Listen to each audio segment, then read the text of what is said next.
presents Fade In.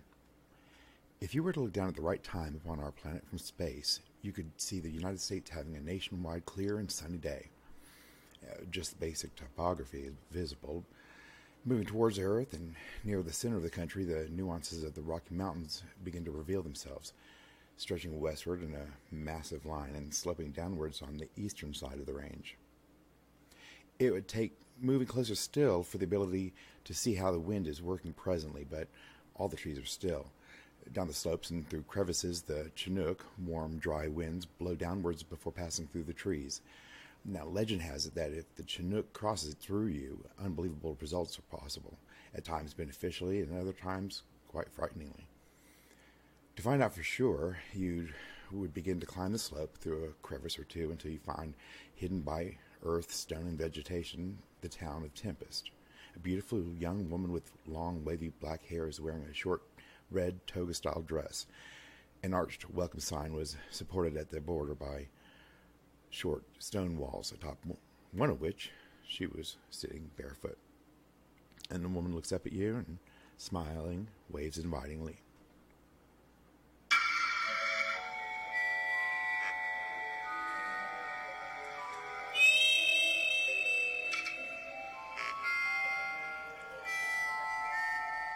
Days of General Restlessness by Sheridan D. Lowe.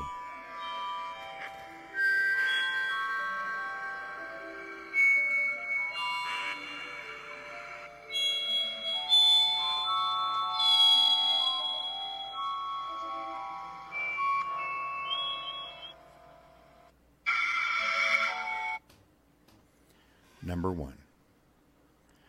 A woman of a mature age was coming down the baby grand staircase of Wisham's B&B and Spa.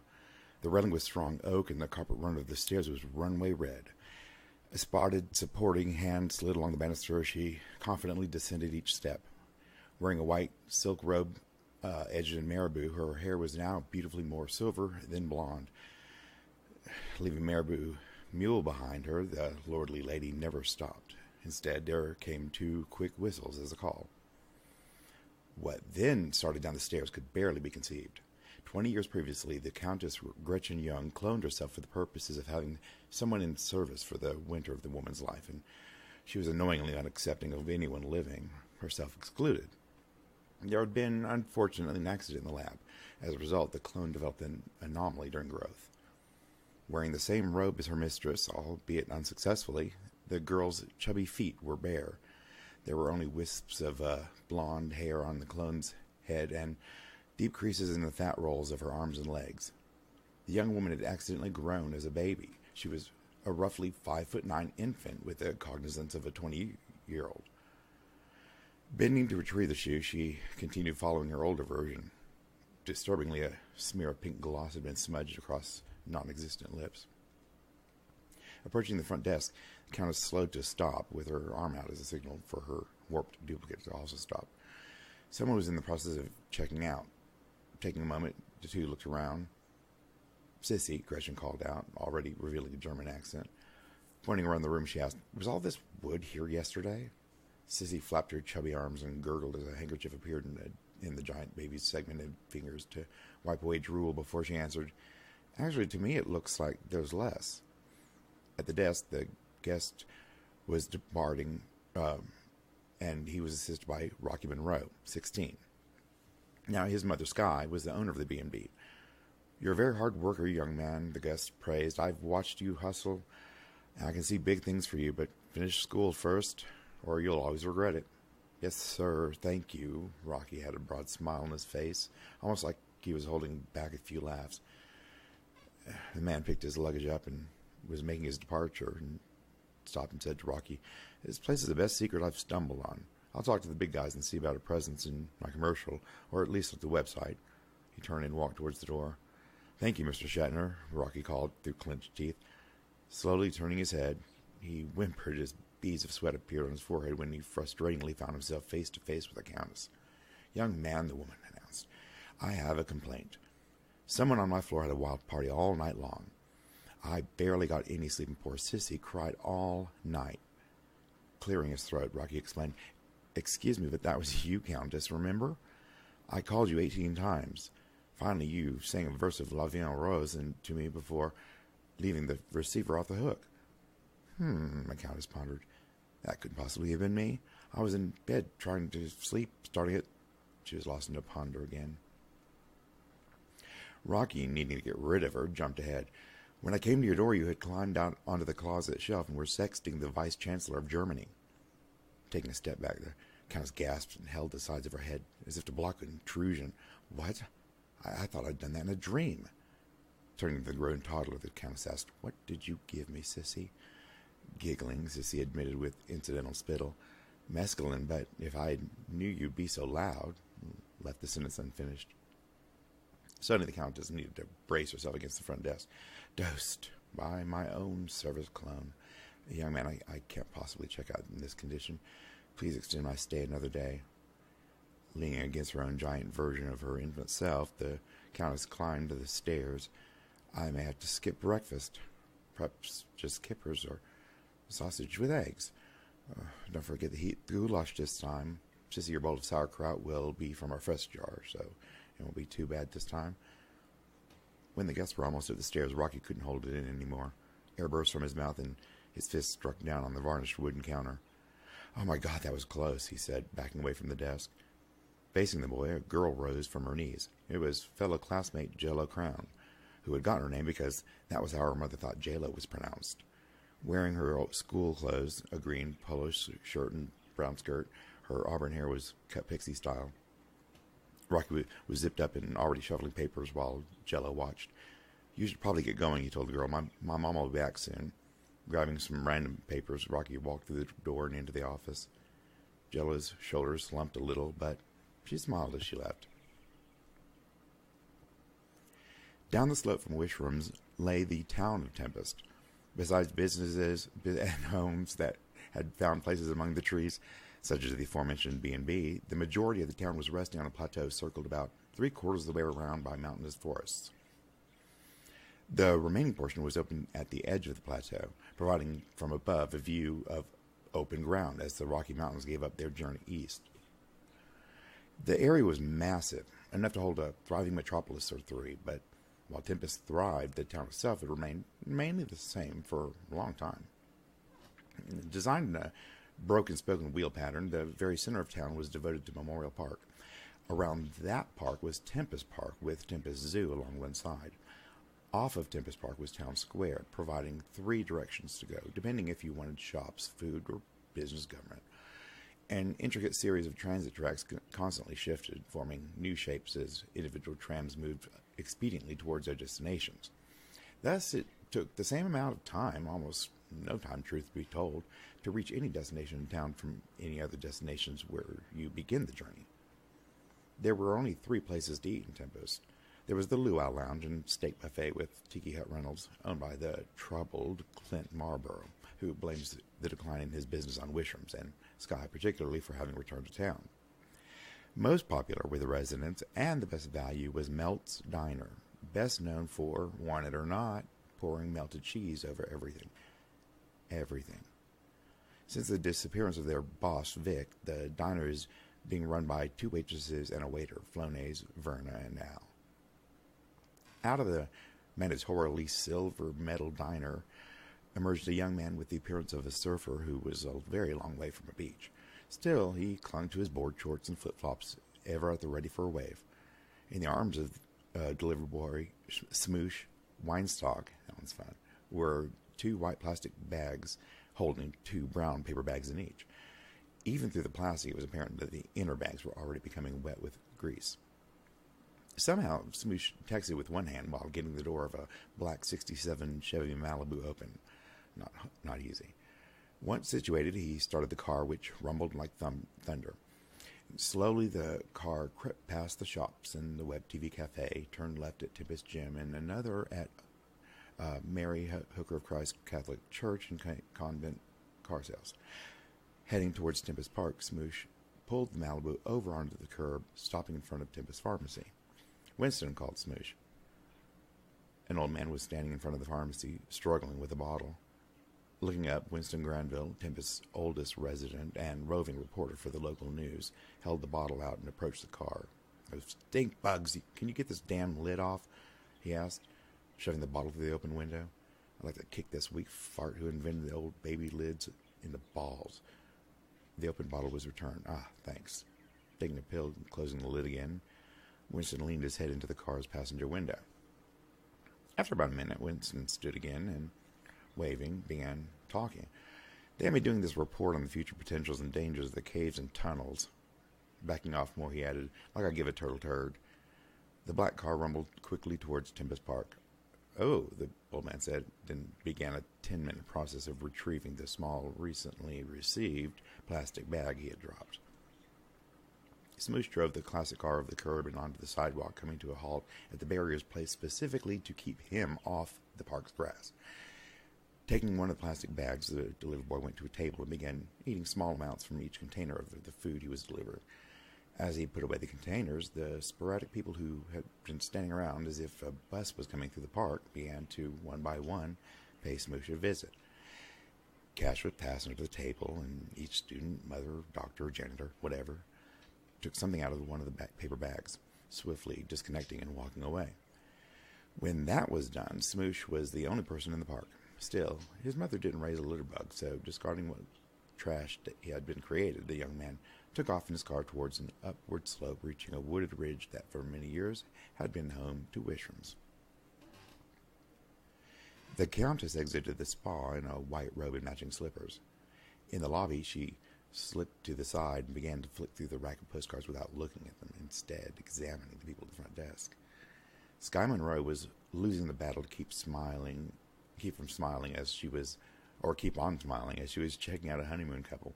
Her ashen blonde hair was long and pulled back in a ponytail. Nodding agreeably, the owner listened to as Wi-Fi and Pomegranate, the newlyweds, explained that they no longer used last names because there was no need for them anymore, then looked at each other as if something meaningful had just been spoke. Craning her neck, Gretchen examined the woman waiting behind the couple, but with but one piece of luggage apart from her briefcase. Probably in her mid-30s, new arrival wore dark pantsuit with a plain white blouse. Her raven black hair was sleek and straight, falling to her shoulders where it fluttered like fringe. The Countess grunted. Now a man was coming down the stairs behind the lot of them. More appropriately, he was sneaking. A misbuttoned shirt, a suit which had to have been slept in, sunglasses, and one Italian loafer. It was Dr. Creamy Mancini, and this was not the first time he had slept away from his wife, Honey, especially if he had been drunk again. Gingerly, the man placed his key on the end of the desk, and then he slipped out the back door, a quicker way to the parking. Circling the rack of postcards, the Countess watched the odd pseudo-futuristic newlyweds going out the door as that delivery boy entered, carrying a bag of food. He went directly through the doors and into the spa. The front doors opened again, and a woman in her 40s entered. Polished but casual, light brown hair cut in that shag that's been resurrected. She paused and held the door open for someone. Rocky had been able to discover her arrival, so entered carrying her 2 pieces of luggage and 1 garment bag. Leading the arrival to the front desk, the boy went around to check her in while his mother was dealing with the woman in the pantsuit. "Are you here on business, Dr. Grace?" Rocky chit-chatted. "Not exactly," said Daphne Grace. "From what I understand, your town's new psychiatrist is an old friend of mine."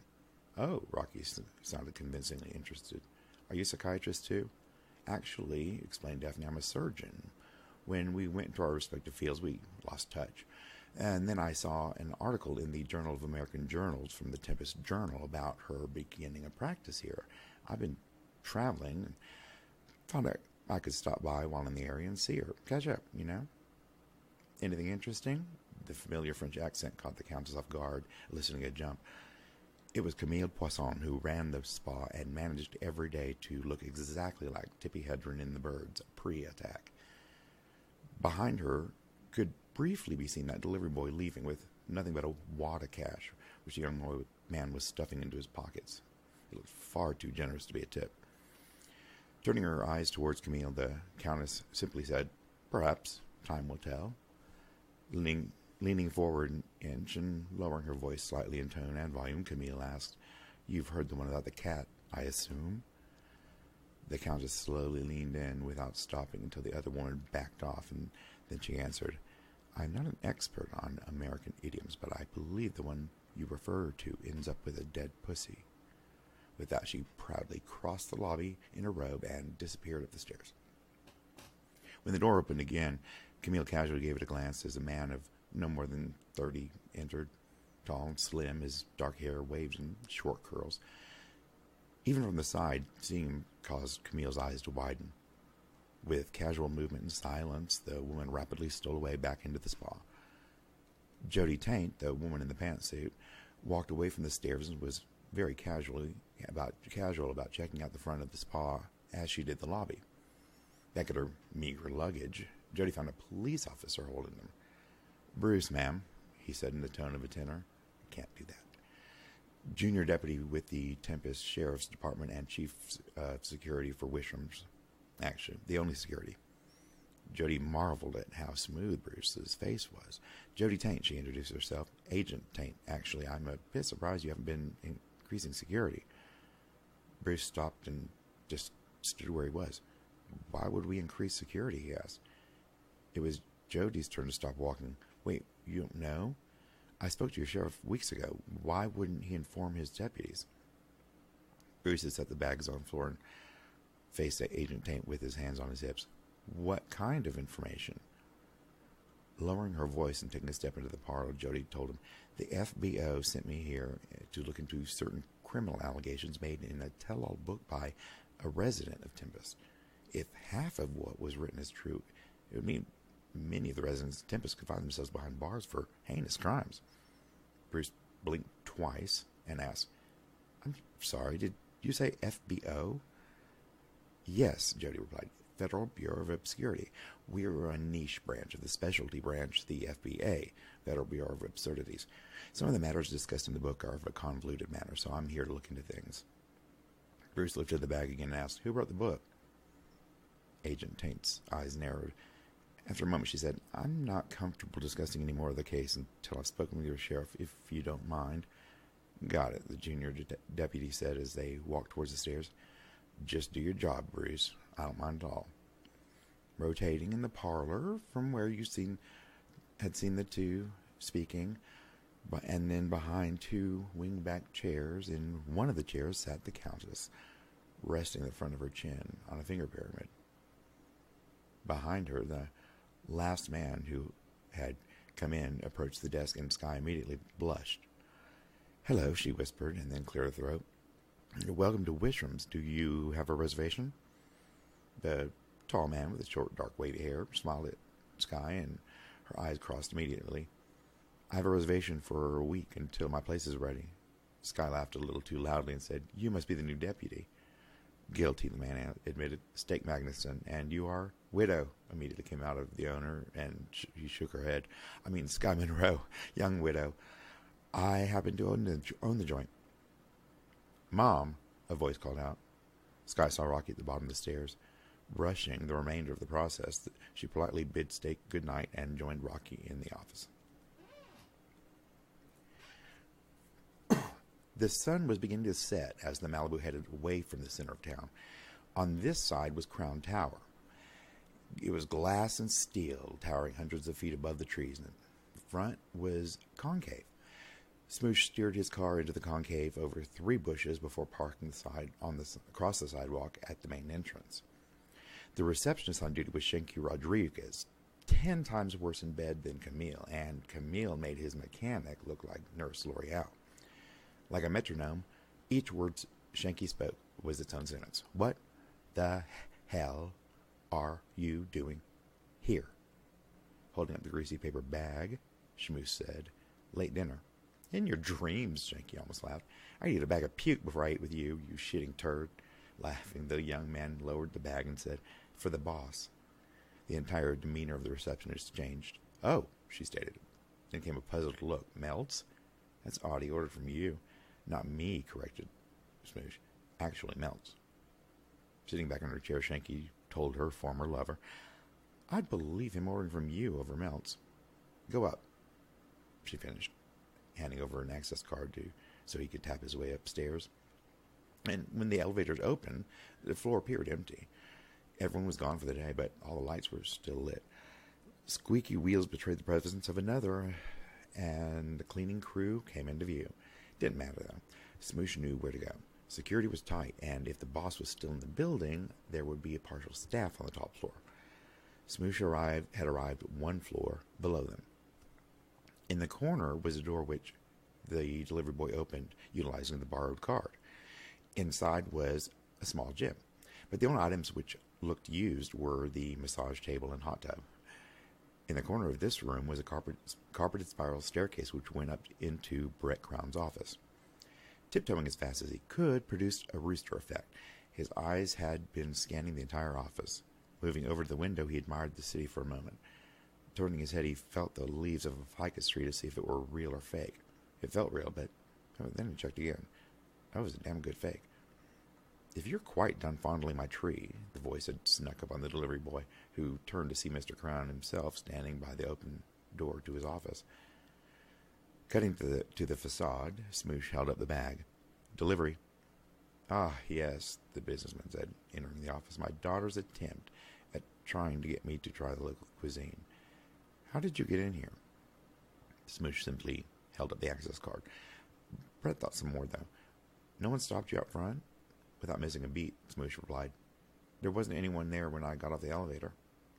Shrugging, Mr. Crown said, "Just one thing more to ask, then." With the bag in one hand, he looked at Smoosh and asked the remaining query. "Is this going to be any good?" Smoosh wasn't missing any beats tonight, immediately admitting, "Not a chance." The delivery boy had been given a handsome tip, having impressed the boss. Only 2 bites were taken before being thrown in the trash can, but there had been that second bite. Mr. Brown's receptionist called out over the intercom. "The lab called to let you know they've detected signs of an event approaching." Braced against the desk with his hands, Brett's head drooped. "Thank you, Donna." Donna's voice called out, "There's another thing." Lifting his own head, Brett Crown, president and CEO of Crown Industries, asked, "What?" After a pause, the sounds of the outer office could be heard. Then Donna said, "There's someone here to see you." Brett stood upright at that. "At this time? What a fucking liberty." Then he called towards the intercom, "Get a name and make an appointment." "That's the thing," Donna had lowered her voice. "He says his name is Bennett Crown." Brett's face showed both nervousness and relief with a dash of disbelief. "Show him in," was plainly uttered.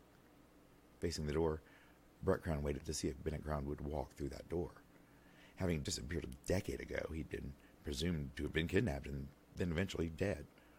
The double doors were opened by a pensive Donna who stood to one side.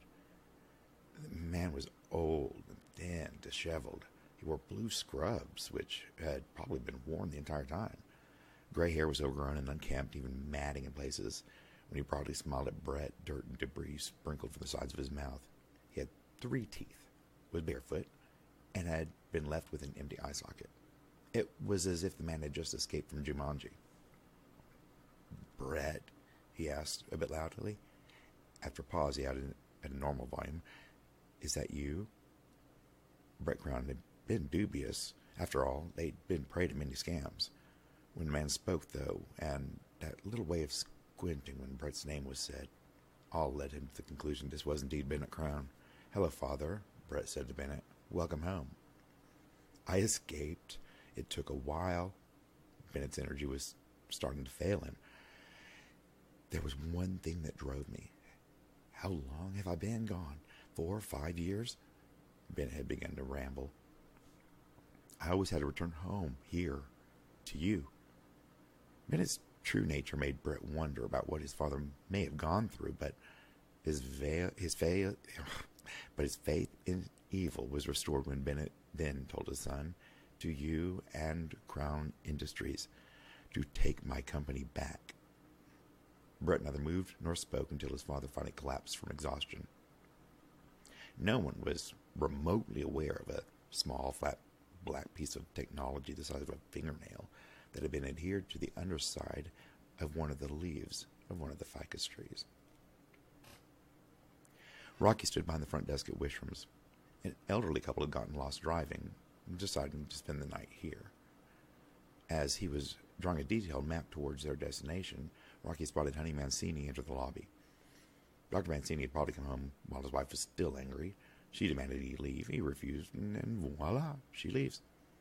Once checked in, Fonzie and B. Day insisted they needed no help to their room, and with Sky being in the back finishing her day, Rocky got to check in Honey. Now, beginning on the top, Honey wore a beige, white-brimmed floppy hat. Short red hair could barely be seen behind the oversized white sunglasses. Her bright yellow sundress was in no way subtle, but combined with her high-heeled candies, Honey knew her calves looked awesome. Placing the nylon pet carrier with screening all the way around onto the desk's surface, Honey began talking. "I don't know, Rocky. This could be it." The boy's eyes darted to the carrier, where eventually the soft, fluffy coat of a chinchilla was seen, and then 2 eyes. Rocky smiled. "And he invited his mother to come for a visit without talking to me. I'm just exhausted from the entire ordeal. I really hope my room is available. Whitey texted me. The school's doing safety drill tomorrow, so I have to play frenzied school secretary."